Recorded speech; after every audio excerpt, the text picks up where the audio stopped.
Hey, this is Anney. And Samantha. And welcome to Stuff I Never Told You, a production of iHeartRadio.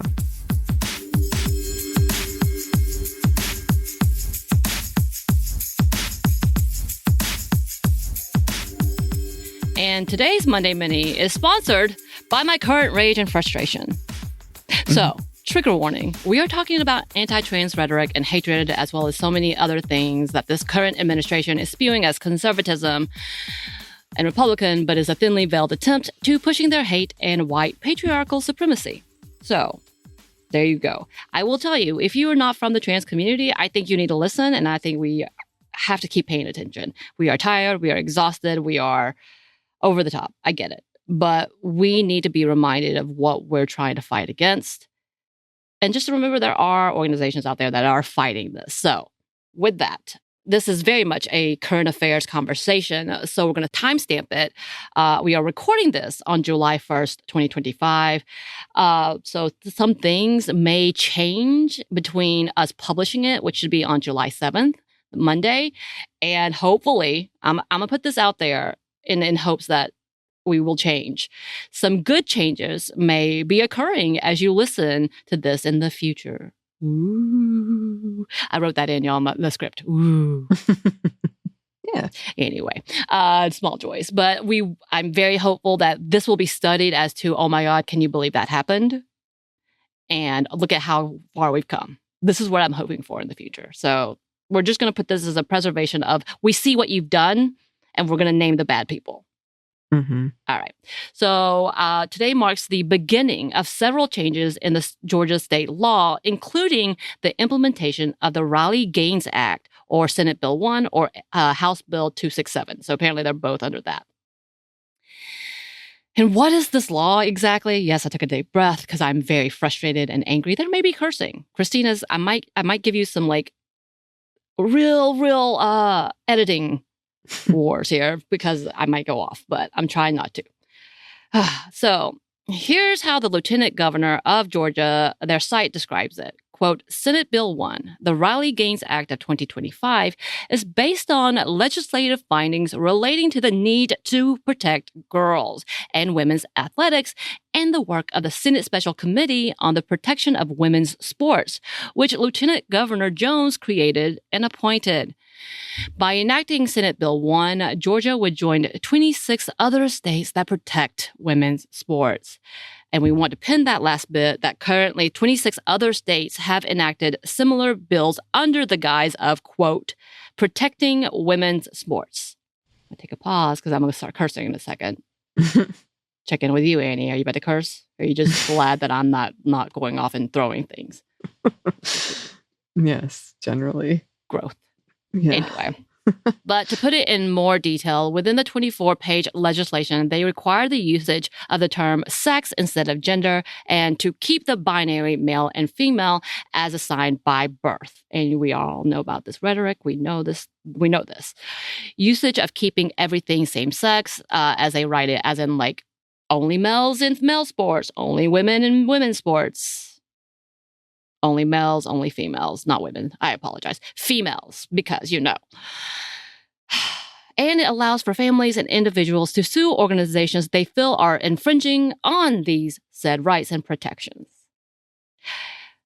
Also, I would like to know, I did not talk about the many incidents of them accusing what they would call assigned at birth women, females, of being males.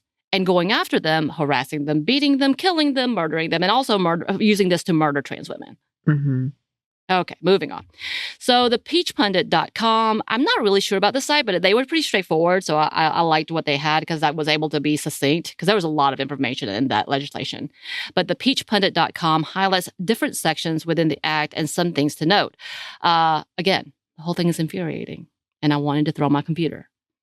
Anyway, so the Professional Standards Commission is authorized to investigate complaints of non-compliance, meaning sanctions may be imposed for violations. Parents or legal guardians may file a legal claim against a school or school system if A, a student encounters a member of the opposite sex in a restroom or changing area due to a school's permission. B, a student is required to share sleeping quarters with a member of the opposite sex who is not a family member.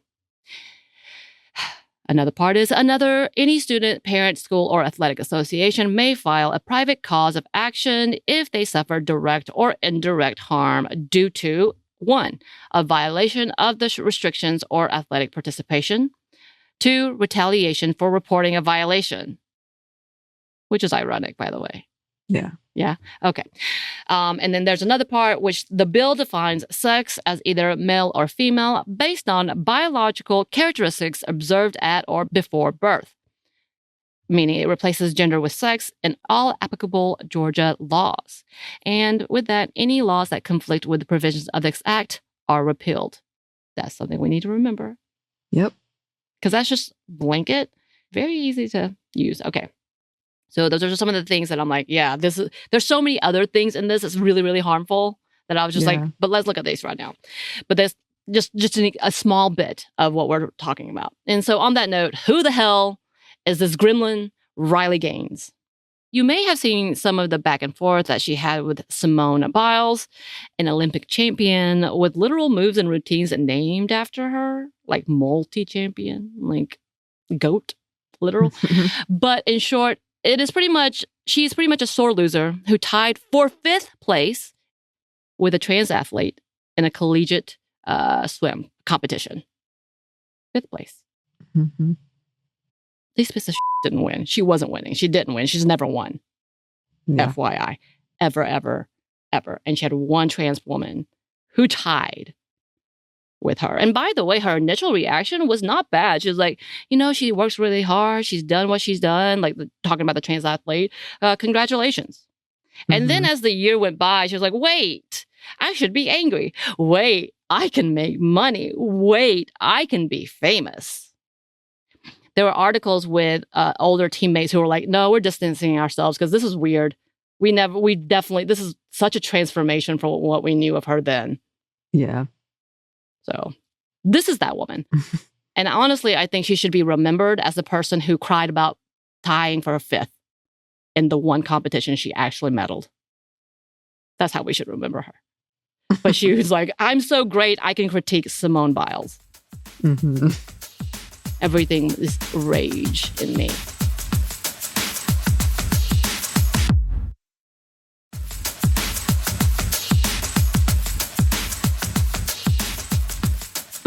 But add some details from glad.org, who has titled her as an anti-transgender activist. They write, quote, Riley Gaines is an American former collegiate swimmer from Gallatin, Tennessee. In 2022, while swimming for the University of Kentucky in the 200-yard NCAA Freestyle Championship, Gaines finished behind 3 cisgender competitors and tied for 5th place with University of Pennsylvania swimmer Leah Thomas, a transgender woman who followed all rules to participate. Gaines has since lobbied against the inclusion of trans women in the women's division of sports, been a frequent guest on right-wing media, travels nationwide for panels advocating against transgender people, and campaigned for anti-trans candidates for public office, including Rand Paul, Ron DeSantis, Kim Reynolds, Daniel Cameron, and others. And by the way, she's been noted to make unfounded claims, such as this, again, according to glad.org. At a speech at University of Wyoming, she, quote, opened with allegations of an assault at San Francisco State University, made specific note that she was attacked by men in dresses with beards, and that she was apparently held ransom along with police officers until she gave the protesters $10 each. Big score.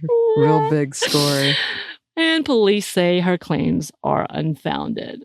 Yeah. How is this not an Onion article? It's the world we live in now. Every men news in title dresses with beards made me give them $10. Along with the police, like they're being held hostage alongside the police. The dudes with guns who love to just shoot. Yeah. Oh, and yes, she did sue the NCC to, quote, challenge the organization's transgender eligibility policies, meaning she wanted to get rid of all trans women in women's sports. And because we know this is only the groundwork of a bigger anti-queer agenda, here's some more information from GLAAD about her specific organization. Quote, Riley Gaines is the director of the Riley Gaines Center at the Leadership Institute. The Leadership Institute receives funding from several Koch family foundations, the Lynn and Harry Bradley Foundation, which promotes anti-LGBTQ initiatives, including support for studies and campaigns that oppose LGBTQ rights, particularly in the context of education and public policies, Donors Trust and Donors Capital Fund, which opposes LGBTQ rights and funds various organizations that push anti-LGBTQ agendas. The National Christian Charitable Foundation, which opposes LGBTQ rights, particularly marriage equality and transgender rights, among others. So yes, she is a part of this larger organization, a part of the Heritage Foundation, a part of the whole Project 2025. We hate it here. But back to this insidious policy, yes, as we mentioned, at least 26 other states are either trying to or have passed similar bills. I believe West Virginia is one of those, and they have passed it as well. She is right there smiling so big. I can't condone violence, but violent actions do go through my head. Anyway, moving on. And just as a reminder, the amount of openly trans athletes that are competing in the NCAA is less than 10. Less than 10. Yeah. It's a single-digit number as of 2025. As of this year. Yeah. The way my fists are clenched and I am so angry, I'm gonna have a stroke. Moving on. And the numbers keep getting worse. From translegislation.com, in 2021, there were 143 anti-trans bills, with 18 of them passing. And in 2025, 4 years later, there have been 942 bills. As of, I believe today, their website is pretty on top of things, with 116 of them passing. And last year, 51 of them passed, with 701 introduced. So it has more than doubled within this year, which is not over, which is almost like literally a little bit halfway over. Yep. And if you're curious, Texas wins with the most 130 bills considered, which is even more than the national count, the federal level count, which is at 67, who is tied for number 2 with Missouri. Delaware, by the way, seemingly is the safest state for our trans friends, with only one anti-trans bill in consideration, which is still too many. It's one too many, in our opinions.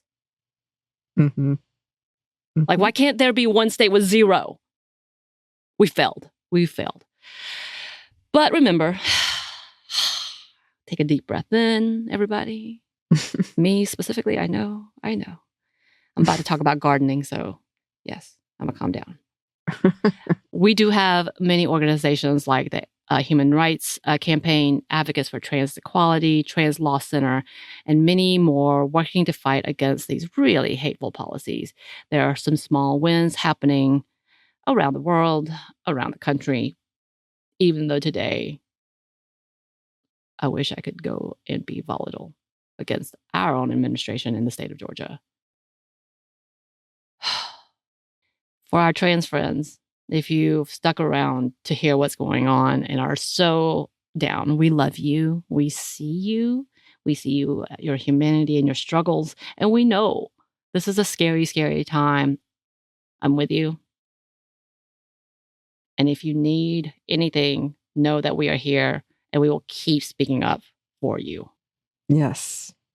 Yes, we will.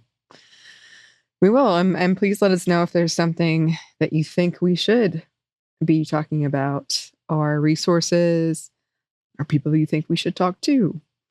It also sounds like we might need to bring back one of our meditation episodes. I don't know what you're talking about. I think it'd be good for all of us. But in the meantime, listeners, if you would like to email us, you can. You can email us at hello@stuffInevertoldyou.com. You can also find us on Blue Sky at Mom Stuff Podcast, or on Instagram and TikTok at Stuff I've Never Told You. We're also on YouTube, and we have a book you can get wherever you get your books. Thanks as always to our super producer Christina, our executive producer Maya, and our contributor Joey. Thank you. And thanks to you for listening. Stuff Never Told You is production by iHeartRadio. For more podcasts from iHeartRadio, you can check out the iHeartRadio app, Apple Podcasts, or if you listen to your favorite shows.